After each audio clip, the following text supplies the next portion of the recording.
अब मैं अनुरोध करती हूँ माननीय उपराष्ट्रपति एवं राज्यसभा के सभापति श्री एम वेंकैया नायडू जी और लोकसभा अध्यक्ष श्री ओम बिरला जी से कि आप दोनों संयुक्त रूप से माननीय राष्ट्रपति जी को स्मृति चिन्ह भेंट करें।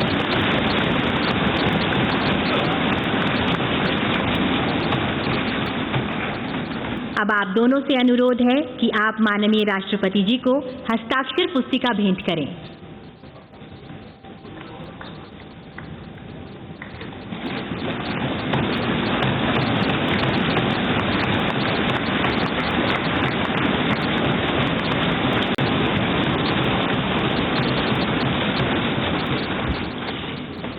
सादर धन्यवाद। अब मैं विनम्र निवेदन करती हूँ माननीय राष्ट्रपति जी से कि वे विशिष्ट जनों की सभा को संबोधित करें और हम सभी का मार्ग प्रशस्त करें।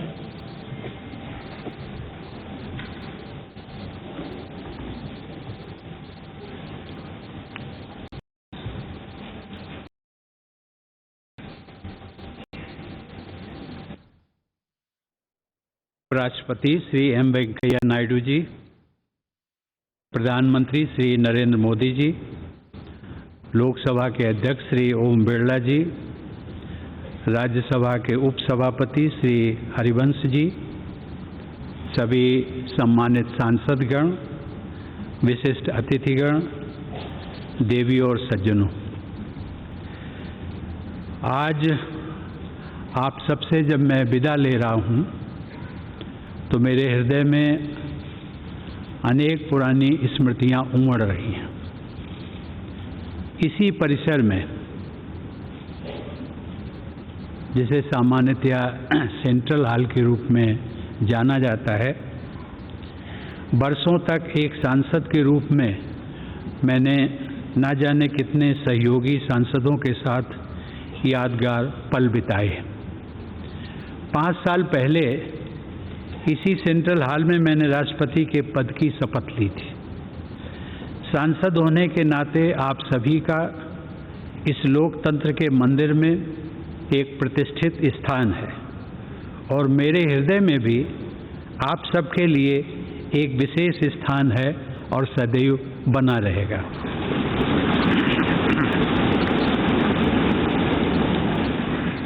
आप सबके लिए ये विशेष गौरव की बात है कि आप सब भारत की जनता के निर्वाचित प्रतिनिधि हैं।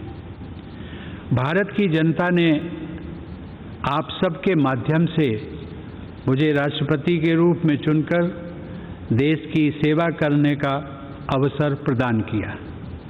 इसके लिए मैं देशवासियों का सदैव आभारी रहूंगा। सर्वशक्तिमान ईश्वर की कृपा से जिस दायित्व को निभाने का अवसर मुझे प्राप्त हुआ, उसका निर्वहन आप सभी के सहयोग के बिना संभव नहीं था। इसके लिए मैं आप सबका भी आभार व्यक्त करता हूं। अपने कार्यकाल के दौरान मैंने अपनी पूरी क्षमता से अपने कर्तव्यों का निर्वहन करने का प्रयास किया है। आप सबने मेरे प्रति जिस अटूट विश्वास का परिचय दिया, उसके बल पर मैं अपने कर्तव्यों को भली भांति निभा सका। मेरे सभी पूर्ववर्ती राष्ट्रपति मेरे लिए प्रेरणा का स्रोत रहे हैं। माननीय सदस्यगण, राष्ट्रपति और सांसदगण उसी विकास पथ के सह यात्री हैं जो हमारे देश को प्रगति की उच्चतर उपलब्धियों की ओर ले जा रहा है। इस पथ को प्रशस्त करने वाली महान विभूतियों ने हमारे संविधान की रचना करके हमारी लोकतांत्रिक व्यवस्था की नींव रखी। यद्यपि संविधान सभा के सदस्यों को ही हमारे संविधान की रचना का श्रेय जाता है, लेकिन वह ऐतिहासिक कार्य उन्होंने भारत के लोगों के प्रतिनिधि के रूप में किया था। इसीलिए हमारा संविधान हम भारत के लोगों द्वारा अंगीकृत, अधिनियमित और आत्मार्पित किया गया। भारत के लोग ही अपने प्रतिनिधियों अर्थात आप सभी माननीय सांसदों के माध्यम से अपने गणतंत्र की यात्रा का मार्गदर्शन करते हैं। इसीलिए संसद को लोगों के तंत्र यानी लोकतंत्र का मंदिर भी कहा जाता है। देवी और सज्जनों, हमारे संविधान के अनुच्छेद 79 के अनुसार संघ के लिए एक संसद होती है जो राष्ट्रपति और दोनों सदनों से मिलकर बनती है। इस संवैधानिक प्रावधान के अनुरूप अपनी भावना का समावेश करते हुए मैं राष्ट्रपति को संसदीय परिवार के अभिन्न अंग के रूप में देखता हूँ। जैसा कि किसी भी परिवार में होता है, संसद में भी कभी कभी मतभेद होते रहते हैं। आगे का रास्ता कैसे तय करना है, इस विषय पर विभिन्न दलों के विचार अलग अलग हो सकते हैं, लेकिन हम सब संसद रूपी परिवार के सदस्य हैं जिनकी सर्वोच्च प्राथमिकता है राष्ट्र रूपी विशाल संयुक्त परिवार के हित में निरंतर कार्य करते रहना। राजनीतिक प्रक्रियाएं राजनीतिक दलों के अपने तंत्रों के माध्यम से संचालित होती हैं, लेकिन पार्टियों को दलगत राजनीति से ऊपर उठना चाहिए और राष्ट्र सर्वोपरि की भावना से यह विचार करना चाहिए कि देशवासियों के विकास और कल्याण के लिए कौन कौन से कार्य आवश्यक हैं।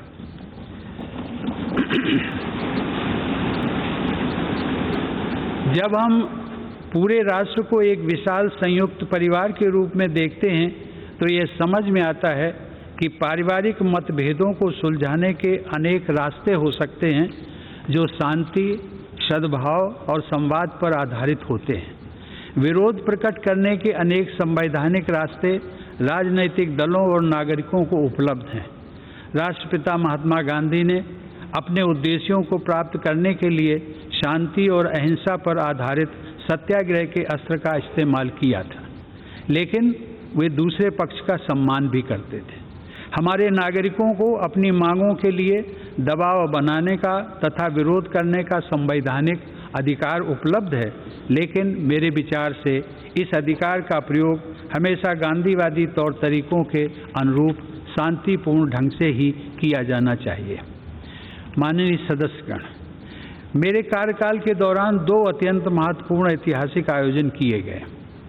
राष्ट्रपिता महात्मा गांधी की 150वीं जयंती के उपलक्ष्य में अनेक यादगार समारोह पूरे देश में आयोजित किए गए। इस संदर्भ में मैं स्वच्छ भारत अभियान की परिवर्तनकारी उपलब्धियों का उल्लेख करना चाहूँगा। यह कहा जा सकता है कि स्वच्छता का यह राष्ट्रीय अभियान सरकार और देशवासियों की ओर से महात्मा गांधी के प्रति सच्ची श्रद्धांजलि रहा है। दूसरे ऐतिहासिक आयोजन के रूप में भारत की स्वाधीनता के 75 वर्ष पूरे होने के उपलक्ष्य में देशवासियों द्वारा आज़ादी का अमृत महोत्सव उत्साहपूर्वक मनाया जा रहा है। मैं इन दोनों ऐतिहासिक अवसरों से जुड़े अत्यंत प्रभावशाली आयोजनों के लिए देश की जनता व सरकार को बधाई देता हूँ। इन कार्यक्रमों में युवाओं से लेकर वयोवृद्ध नागरिकों तक सभी के द्वारा समान उत्साह के साथ भागीदारी और देश के गौरवशाली इतिहास से उनके जुड़ाव को देखकर मुझे हार्दिक प्रसन्नता हुई है। माननीय सदस्यगण, वर्ष 2020 में देखते देखते हमारी दुनिया बदल गई।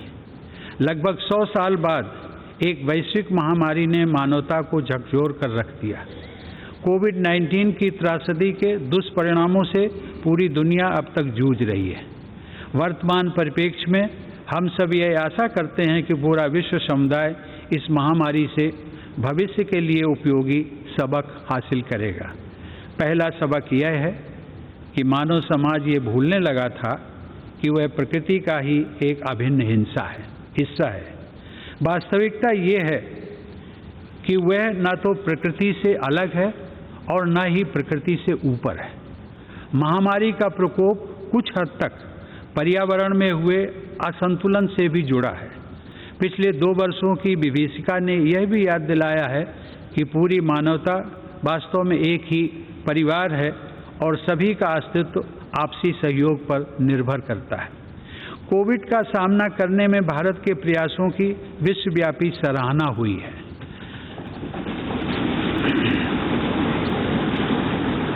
सबके प्रयास से हमने केवल 18 महीने में ही 200 करोड़ वैक्सीन लगाने का लक्ष्य प्राप्त किया है।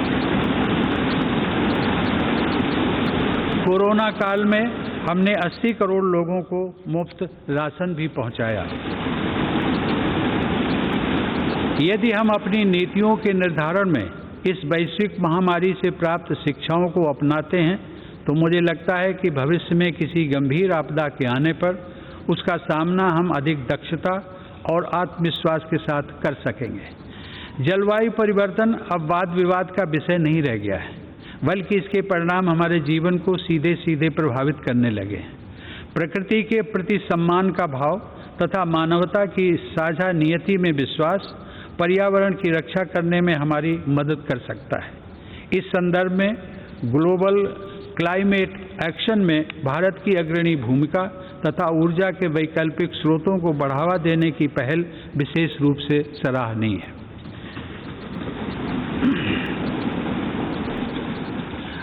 माननीय सदस्यगण, जब मैं जन सेवक के रूप में अपने और सरकार के प्रयासों के बारे में सोचता हूं तथा अपनी पूरी पीढ़ी की ओर से विचार करता हूं, तो हमें यह स्वीकार करना पड़ता है कि समाज के हाशिए पर जीवन यापन करने वाले लोगों के जीवन स्तर को बेहतर बनाने के लिए हालांकि बहुत कुछ किया गया है, लेकिन अभी भी बहुत कुछ किया जाना बाकी है।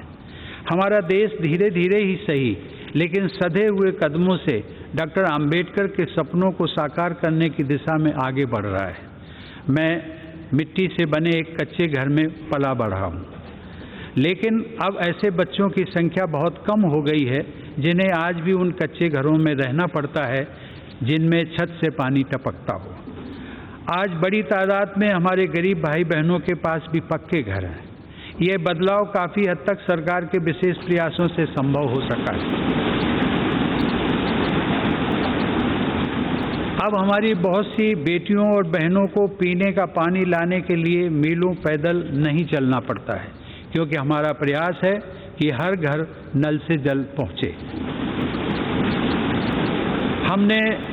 हमने घर घर में टॉयलेट्स भी बनवाए हैं, जो एक स्वच्छ और स्वस्थ भारत के निर्माण की नींव डाल रहे हैं। सूर्यास्त के बाद लालटेन या दिया जलाने की यादें भी पुरानी हो रही हैं, क्योंकि लगभग सभी गांवों तक बिजली का उजाला पहुंच गया है। जैसे जैसे हमारे देशवासियों की बुनियादी ज़रूरतें पूरी हो रही हैं, उनकी आकांक्षाओं में भी बदलाव आ रहा है। इस बदलाव का बड़ा रोचक एहसास पिछले महीने ही मैंने अपनी वृंदावन यात्रा के दौरान देखा, जब वहाँ एक वृद्धा आश्रम में रहने वाली एक महिला ने मुझसे हेलीकॉप्टर की सवारी कराने का अनुरोध किया। आज सामान्य देशवासियों के सपनों को उड़ान मिल रही है। यह बदलाव भेदभाव रहित सुशासन द्वारा ही संभव हो सका है। सामान्य जन के जीवन को बेहतर बनाने वाली ये समावेशी प्रगति बाबा साहब आम्बेडकर की परिकल्पना के सर्वथा अनुरूप है। महिलाओं में सशक्तिकरण की भावना को निरंतर मजबूत होते देखकर मुझे विशेष संतोष का अनुभव होता है। ये सशक्तिकरण युवा पीढ़ी की हमारी बेटियों को और आगे बढ़ा रहा है। मैंने जितने दीक्षांत समारोहों में भाग लिया है, उनमें से अधिकांश संस्थानों में मैंने देखा है कि बेटियों का प्रदर्शन लड़कों से बेहतर रहा है। मुझे विश्वास है कि राष्ट्रीय शिक्षा नीति 2020 इस बदलाव को और तेजी से आगे बढ़ाएगी। मेरा मानना है कि आने वाले वर्षों में महिला सशक्तिकरण से हमारा समाज और अधिक मजबूत होगा। स्त्री पुरुष के बीच समानता के इस अभियान का प्रभाव अन्य क्षेत्रों में हो रही प्रगति में भी परिलक्षित होता है। माननीय सदस्यगण, अपनी बात समाप्त करने से पहले मैं राष्ट्रपति पद के लिए नवनिर्वाचित श्रीमती द्रौपदी मुर्मू को हार्दिक बधाई और शुभकामनाएं देता हूं।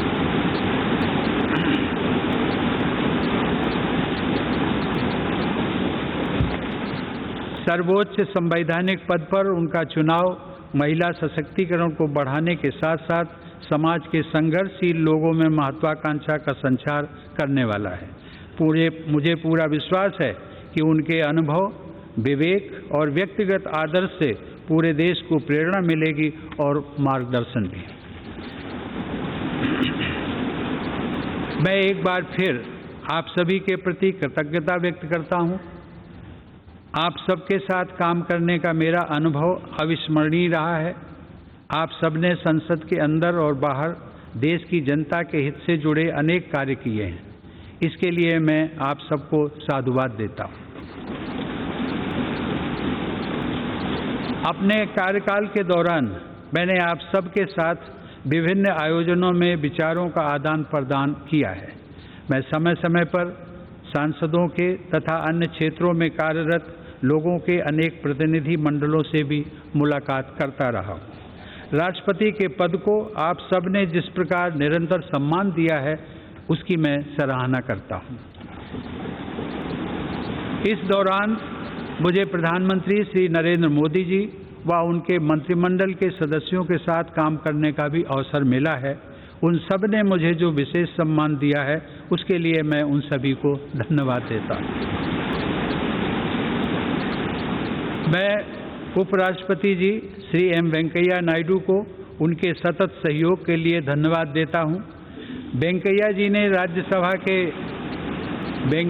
ने राज्यसभा के सभापति के रूप में और ओम बिरला जी ने लोकसभा के अध्यक्ष के रूप में जिस तरह संसद के कार्यकलापों को संचालित किया है तथा देश की महान संसदीय परंपराओं को आगे बढ़ाया है, उसके लिए आप दोनों बधाई और सराहना के पात्र हैं। मुझे राज्यों के राज्यपालों व मुख्यमंत्रियों तथा केंद्र शासित प्रदेशों के उपराज्यपालों व प्रशासकों से भी पूरा सहयोग मिलता रहा है। उन सबके प्रति भी मैं आभार व्यक्त करता हूं। मुझे विश्वास है कि आप सभी सांसदगण हमारे सभी देशवासियों, विशेष रूप से जो विकास यात्रा में पीछे रह गए हैं, उनकी सेवा करने के लिए हर संभव प्रयास करते रहेंगे। साथ ही आप सब हमारे महान संविधान के अनुरूप सर्वोच्च लोकतांत्रिक परंपराओं को और भी मजबूत बनाएंगे। मेरी शुभकामना है कि आप सब समाज व राष्ट्र को और अधिक मजबूत बनाने के अपने प्रयासों में सफलता प्राप्त करें। धन्यवाद। जय हिंद।